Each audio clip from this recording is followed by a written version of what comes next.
Hello बच्चों, कैसे हैं आप? बच्चों, मैं सरिता शर्मा। लास्ट वीडियो में हमने जाना था विशेषण के बारे में। विशेषण किसे कहते हैं, विशेषण कितने प्रकार के होते हैं। आई होप कि विशेषण से रिलेटेड आपके जो भी डाउट्स होंगे वो सभी दूर हो गए होंगे। आज इस वीडियो में हम जानते हैं बच्चों क्रिया के बारे में। क्रिया, जिसे कि इंग्लिश में हम वर्ब के नाम से जानते हैं, उसी को हम हिंदी में क्रिया कहते हैं। जैसा कि बच्चों इसके नाम से ही हमें पता लग रहा है, क्रिया यानी कि कोई भी काम का करना, वो सभी हमारे क्रिया कहलाते हैं। जैसे कि मैं अब आपको पढ़ा रही हूँ, या आप किताब पढ़ते हैं, माँ खाना बनाती है, तारे चमक रहे हैं, यहाँ तक कि हम जो श्वास ले रहे हैं या देख रहे हैं या कुछ सोच रहे हैं, ये सभी हमारे काम क्रिया के अंदर आते हैं। चलो इसको डेफिनेशन से और देख लेते हैं। क्रिया क्या होती है कि जिन शब्दों से काम के करने या होने का पता चले, वो सभी हमारे शब्द क्रिया कहलाते हैं। इसको देख लेते हैं एग्जाम्पल से। जैसे माँ खाना बनाती है,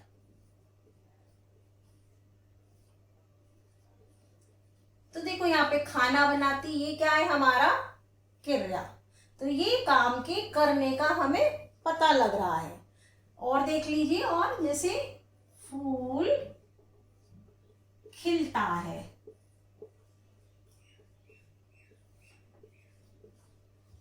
तो यहाँ पे ये जो खिलता हुआ, ये भी हमारा क्या हुआ, क्रिया। और कुछ शब्द देख लीजिए क्रिया, जैसे दौड़ना, खेलना, पढ़ना, सोना, ऐसे कोई भी जो भी हमारे काम करने से रिलेटेड शब्द हैं, वो सभी हमारे क्रिया में आते हैं। क्लियर हो गया क्रिया क्या है? अब हम देखते हैं जो आता है क्रिया के प्रकार की क्रिया पहचानिए। तो बच्चों, क्रिया हमारी दो आधार पर बांटी गई है, दो तरह की। एक तो ये कर्म के आधार पर, और नंबर 2 संरचना के आधार पर। तो कर्म के आधार पर ये 2 तरह की क्रिया होती है, और संरचना के आधार पर ये हमारी 6 तरह की क्रिया होती है। कर्म के आधार पर ये हमारी 2 तरह की क्रिया होती है। एक तो होती है हमारी अकर्मक क्रिया, और एक होती है हमारी सकर्मक क्रिया। अब ये अकर्मक क्रिया क्या होती है? अकर्मक क्रिया का मतलब जानते हैं।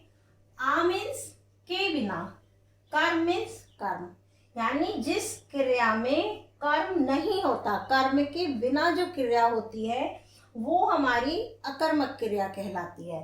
अब सकर्मक क्रिया का मतलब देखते हैं। सा मीन्स होता है बच्चों साथ। किसके साथ? सकर्मक यानी सा मीन्स साथ, कर्म मीन्स कर्म, यानी जिस क्रिया में कर्म साथ हो, वो क्रिया हमारी सकर्मक क्रिया कहलाती है। अब आप यहाँ कर्म में शायद थोड़े कंफ्यूज हो। सकर्मक और अकर्मक क्रिया को जानने से पहले हम पहले इन 3 चीजों को और जान लेते हैं। हर सेंटेंस में आपको ये 3 चीजें जरूर देखनी होंगी। नंबर 1 क्या बच्चों? क्रिया। क्रिया यानी जो भी हमने देखा, काम का करना, जिसे इंग्लिश में हम वर्ब के नाम से जानते हैं, वो हमारी क्रिया। एक सेंटेंस में हमें क्या देखना होता है? कर्ता। कर्ता यानी कि जो काम को कर रहा होता है, जिसे इंग्लिश में हम सब्जेक्ट के नाम से जानते हैं, वो हमारा होता है कर्ता। एक क्या देखना होता है सेंटेंस में? हमें जरूर एक देखना होता है कर्म। कर्म यानी कि जैसे यहाँ पे आ रहा है जगह, यहाँ पर भी कर्म आ रहा है, तो कर्म और क्लियर कर लीजिए। कर्म क्या होता है? कर्म होता है काम का जिस पर असर पड़ रहा हो, हमारे काम के करने का जिस पर असर पड़ रहा होता है, जिस चीज पे, वो हमारा कर्म कहलाता है, जिसे इंग्लिश में हम ऑब्जेक्ट कहते हैं। क्लियर हो गई? तो आपको हर सेंटेंस में सकर्मक अकर्मक क्रिया जो पहचाननी होगी, तो पहले आपको इन 3 चीजों का जरूर ध्यान रखना होगा। अब चलो हम सकर्मक और अकर्मक क्रिया को एग्जाम्पल के साथ देख लेते हैं। जैसे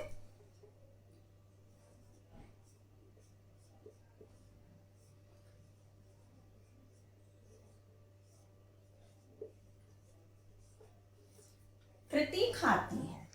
तो देखो यहाँ पर क्या है, कृति क्या है, कृति है हमारी कर्ता जो काम को कर रही है। और देखो ये खाती क्या है, खाती हमारा है क्रिया। तो यहाँ पे हमारा कर्ता भी है, हमारी क्रिया भी है, लेकिन यहाँ पे क्या नहीं है, कर्म, कर्म यहाँ पर नहीं है। तो इसलिए ये क्रिया हमारी क्या हो गई, अकर्मक क्रिया। और एक देख लीजिए, जैसे बच्चा खेलता है। अब ये देखिए यहाँ पे बच्चा क्या है हमारा कर्ता, खेलता क्या है हमारी क्रिया। फिर देखो यहाँ पे कर्म नहीं है, कोई भी ऑब्जेक्ट नहीं है, तो इसलिए ये हमारी क्या होती है, अकर्मक क्रिया। अब हम सकर्मक क्रिया देखते हैं। सकर्मक क्रिया की डेफिनेशन क्या कहती है कि जिस क्रिया में कर्म साथ हो वो क्रिया हमारी सकर्मक क्रिया। तो ये कैसी होगी, जैसे कृति खाती है, ये थी हमारी अकर्मक। अगर हम कहते हैं कृति खाना खाती है, तो देखो कृति हमारी क्या है, कर्ता, खाती क्रिया। अब क्या खाती है, खाना खाती है, ये हमारा हो गया कर्म। तो इसलिए ये क्रिया हमारी हो गई कर्म के साथ, तो ये होती है हमारी सकर्मक क्रिया। अब इसका भी देख लेते हैं, बच्चा खेलता है, जैसे ये हमारी अकर्मक थी, तो बच्चा फुटबॉल खेलता है। यहां देखते हैं हम, देखो बच्चा क्या है हमारा कर्ता, खेलता क्रिया। अब ये जो हमारी फुटबॉल हुई ये हमारा हो गया कर्म यानी कि ऑब्जेक्ट। तो ये ऑब्जेक्ट के साथ हुई, इसलिए ये क्रिया हमारी क्या हुई, सकर्मक क्रिया। और भी एक और आपको आसान तरीका बता देती हूँ पहचानने के लिए कि सकर्मक और अकर्मक क्रिया को हम कैसे जाने। यहाँ पर क्या है, आप क्या या फिर कैसे लगाकर क्वेश्चन करेंगे। अगर आपको क्या और कैसे शब्द लगाकर क्वेश्चन करके आंसर मिल रहा है तो वो हमारी सकर्मक क्रिया होगी, और अगर नहीं मिल रहा तो वो हमारी अकर्मक क्रिया होगी। कैसे देखते हैं, जैसे कृति खाती है, अब यहाँ आप क्या लगा के क्वेश्चन कीजिए, कृति क्या खाती है, पता नहीं लग रहा, इसलिए ये हमारी अकर्मक क्रिया हुई। ऐसे कृति खाना खाती है, तो देखो यहाँ क्या लगाने से हमें क्वेश्चन का हमारे का आंसर मिल रहा है कि कृति खाना खाती है, यह हमारी हुई सकर्मक क्रिया। ऐसे देखो यहाँ देखो बच्चा खेलता है, क्या खेलता है पता नहीं लग रहा, तो ये हमारी होगी अकर्मक क्रिया। ऐसे ही बच्चा फुटबॉल खेलता है, तो क्या खेलता है, फुटबॉल खेलता है, ये हमारी हो गई सकर्मक क्रिया। क्लियर हो गया सकर्मक और अकर्मक क्रिया का आपको। फिर भी अगर थोड़ा भी अगर आपको कंफ्यूजन है तो मैं थोड़ी सी और एग्जांपल्स के साथ आपको और क्लियर कर देती हूँ। देखो बच्चों, अब कुछ एग्जाम्पल से हम देख लेते हैं सकर्मक और अकर्मक क्रिया का अंतर, कि इसमें क्या अंतर रहता है। देखो ये है, तारे चमक रहे हैं, तो इसका असर सिर्फ कर्ता यानी इन तारों पर ही पड़ रहा है, किसी पर नहीं। तो इसलिए ये क्रिया क्या होगी, जिसका सिर्फ कर्ता पे असर पड़ता है वो हमारी हुई अकर्मक क्रिया। जब देखो बिल्ली दूध पीती है, कर्ता बिल्ली है, असर पड़ रहा है दूध पर, दूध क्योंकि खत्म हो रहा है, तो कर्म पे असर पड़ने वाली क्रिया कौन सी हुई, सकर्मक क्रिया, जिसका असर कर्म पर पड़े। रोहन बाजार जाता है, इसमें सिर्फ कर्ता पे ही पड़ रहा है, रोहन क्योंकि जा रहा है, ये हमारी हुई अकर्मक क्रिया। जय पतंग उड़ाता है, असर किस पे पड़ रहा है, कर्म पर, तो इसलिए हुई सकर्मक क्रिया। शीतल हंसती है, सिर्फ कर्ता पर इसका असर है, तो इसलिए ये हुई अकर्मक। बच्चे आम खाते हैं, खाने का असर किस पे, आम पर, कर्म पर पड़ रहा है, ये हमारी होगी सकर्मक क्रिया। तो ये हमारी हुई सारी अकर्मक, जिसका असर सिर्फ और सिर्फ कर्ता पे पड़ता है, और जिनका असर कर्म पर पड़ता है वो हमारी हो गई सकर्मक क्रिया। क्लियर हो गया सकर्मक और अकर्मक क्रिया का अंतर। चलो अब हम आते हैं बच्चों नंबर 2, संरचना के आधार पर जो क्रिया होती हैं। संरचना के आधार पर टोटल हमारी 6 क्रिया होती हैं। जानते हैं कौन कौन सी। पहले हमारी होती है सामान्य क्रिया। सामान्य क्रिया यानी किसी काम में जिसमें सिर्फ और सिर्फ एक ही क्रिया का प्रयोग हो, वो हमारी क्रिया सामान्य क्रिया कहलाती है। जैसे एग्जाम्पल से देखते हैं, वह उधर गया। तो देखो इसमें सिर्फ कितनी क्रिया लग रही है हमारी, गया। तो ये हमारी हो गई सामान्य क्रिया। ठीक, एक और देख लेते हैं। जैसे आओ, तुम लिखो। ये भी हमारी, क्योंकि इसमें सिर्फ एक क्रिया का प्रयोग हो रहा है, एक क्रिया का यूज हो रहा है, हमारी सामान्य क्रिया हुई। दूसरी होती है इसकी संयुक्त क्रिया। संयुक्त यानी कि मिलकर के जो बनी हो।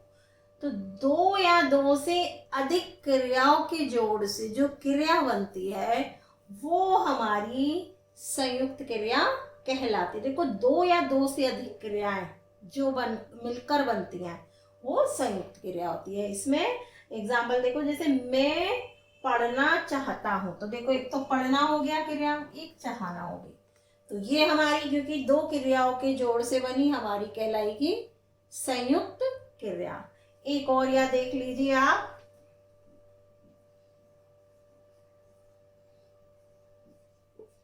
प्रिंस खाना खाकर जाएगा। तो देखो, इसमें भी दो क्रिया हो गई, एक तो खाकर और एक जाएगा।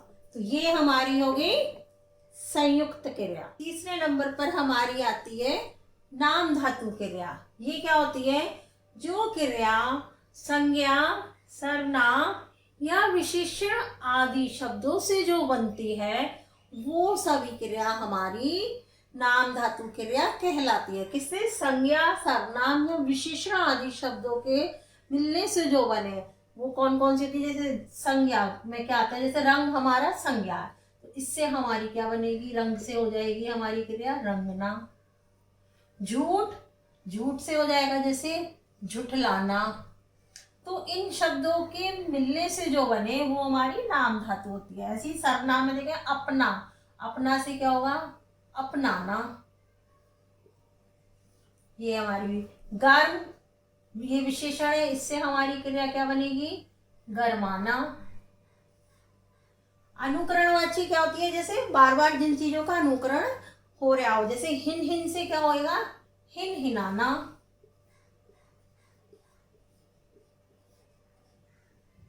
या खटखट से खटखटाना। तो इस तरीके के जो शब्द होते हैं, वो सभी हमारे नाम धातु क्रिया में आते हैं।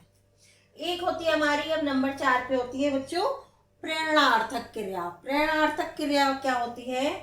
कर्ता स्वयं काम ना करके, यानी खुद काम ना करे, किसी दूसरे को काम करने की प्रेरणा यानी इंस्पिरेशन दे, वो क्रिया हमारी प्रेरणार्थक क्रिया कहलाती है। फिर रिपीट करती हूँ कि कर्ता जो काम करने वाला है, स्वयं ना करके किसी दूसरे को वो काम करने की प्रेरणा दे, वो हमारी प्रेरणार्थक क्रिया कहलाती है।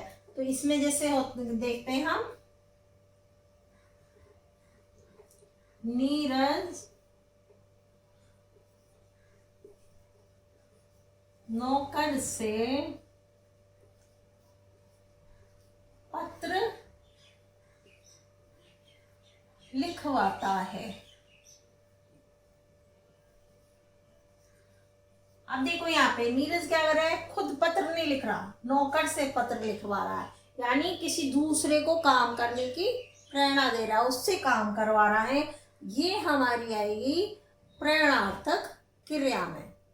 अब एक हमारी होती है नंबर 5 पे, पूर्वकालिक क्रिया। पूर्व यानी पहले, पहले जो हो गई हो, यानी मुख्य क्रिया से पहले दूसरी क्रिया पूरी हो गई हो, वो हमारी क्रिया पूर्वकालिक क्रिया कहलाती है। जैसे इसको भी हम एग्जाम्पल से देखते हैं कि सोनू खाना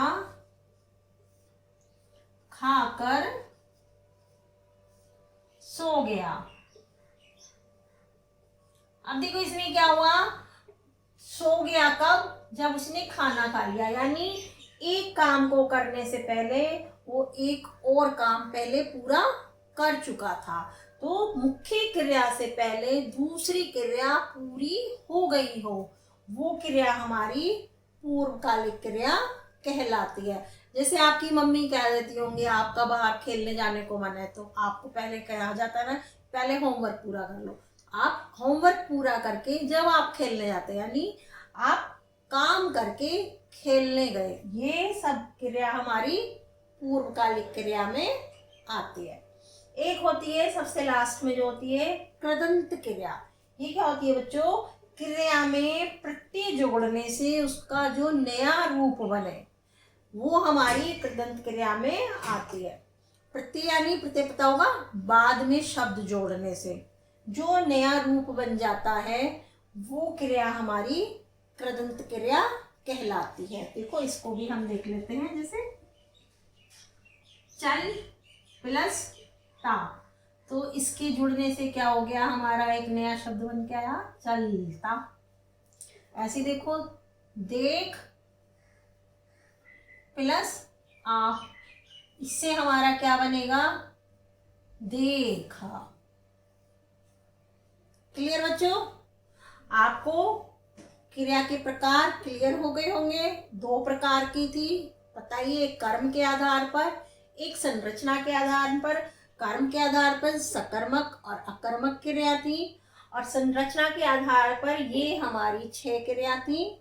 आई होप कि आपको ये अच्छे से समझ में आ गई होगी।